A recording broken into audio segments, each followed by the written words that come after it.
Dad, at an early age, decided he didn't want to follow his brother to university, so he went to work in the bank. The First World War came along. It's the patriotism of those days just enveloped them so much that they didn't seem to have a choice. The young men just went to war. They thought it was going to be a very short war, of course, and they'd come, we do this for Britain, and then so all his friends signed up for the war, and unfortunately, his brother, who had by then graduated from university and was going to Emmanuel College, was killed in the last days of the First World War, 1918, August 7th of 1918, he was killed in France. My aunt once told me that they were living in this house in Newtonbrook, and she went out to get the mail in February, after the war had ended in November.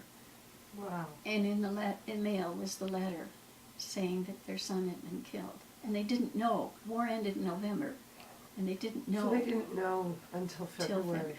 Wow.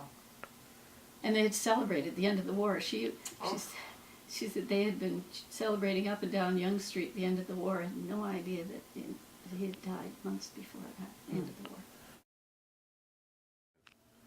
My grandfather, Jordan, returned to Jersey Island to visit his family and visit his dad before his dad died.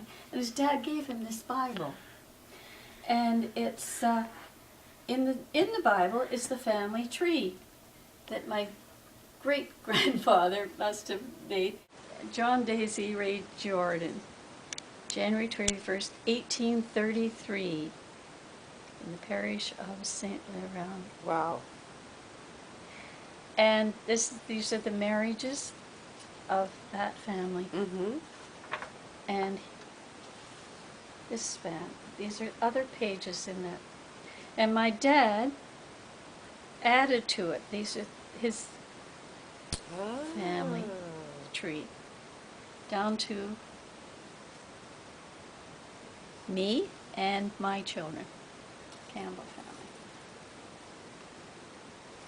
Now is the time for me to explain to Jordan that his name is Jourdan, my grandfather's name, spelt with a U because it's Jourdan. Jourdan. And at one time there was an I after the A. Oh. Jourdan was the way it was spelled in French. And Jordan has the same name, but it's much shorter. J-O-R-D-A-N is your name, Jordan. This is China from Jersey Island, and it has a mark on the back, which I should someday investigate. So all the way from Jersey Island on a boat with her China. Mm-hmm. Amazing. Thank you, Granny Roo. That's the Jordan side of the family.